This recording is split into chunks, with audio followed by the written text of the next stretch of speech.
Supreme കോടതിയുടെ 52ാം chief ജസ്റ്റിസായി justice BR Gavai നാളെ ചുമതലയേൽക്കുന്നു. ദളിത് വിഭാഗത്തിൽ നിന്നും സുപ്രീം കോടതി ചീഫ് ജസ്റ്റിസ് ആകുന്ന രണ്ടാമത്തെ വ്യക്തിയാണ് മഹാരാഷ്ട്ര അമരാവതിയിലെ BR ഗവായ്. മുൻ കേരള ഗവർണറായിരുന്ന RS ഗവായിയുടെ മകനാണ് BR ഗവായ്.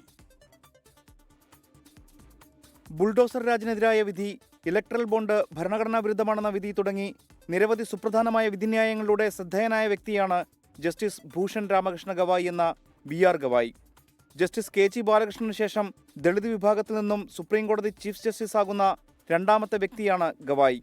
1960 നവംബർ 24-ന് മഹാരാഷ്ട്രയിലെ അമരാവതിയിലാണ് BR ഗവായ് ജനിച്ചത്.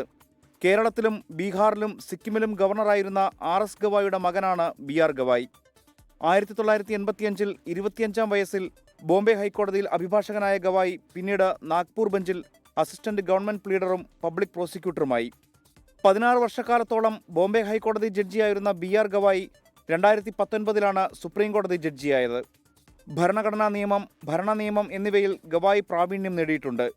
200ഓളം വിധിന്യായങ്ങൾ ജസ്റ്റിസ് BR ഗവായിയുടേതായിട്ടുണ്ട്. ബുൾഡോസർ രാജിനെതിരായ നിധി, AAP നേതാവ് മനീഷ് സിസോദിയുടെ ജാമ്യം, 2016-ലെ നോട്ട് നിരോധന നിയമം ശരിവച്ച വിധി, ഇലക്ട്രൽ ബോണ്ട് ഭരണഘടനാ വിരുദ്ധമാണെന്ന വിധി എന്നിവ ജസ്റ്റിസ് ഗവായിയെ ശ്രദ്ധേയനാക്കി. ബുൾഡോസർ രാജ് ഭരണഘടനാ വിരുദ്ധമാണെന്നും ജഡ്ജിമാരെ പോലെ പെരുമാറാൻ ഉദ്യോഗസ്ഥർക്ക് അധികാരമില്ലെന്നും അങ്ങനെ പ്രവർത്തിച്ചാൽ കടുത്ത ശിക്ഷാ നടപടികൾ നേരിടേണ്ടി വരുമെന്നും ഗവായ് വിധിയിലെഴുതി. ജമ്മു കാശ്മീരിന്റെ പ്രത്യേക പദവി റദ്ദാക്കിയ കേസിലെ സുപ്രീം കോടതിയുടെ 5-അംഗ ഭരണഘടനാ ബെഞ്ചിലെ അംഗവുമായിരുന്നു ഗവായ്. 6 മാസക്കാലത്തിനു ശേഷം ഈ വരുന്ന നവംബറിൽ BR ഗവായ് വിരമിക്കും. Research desk 24.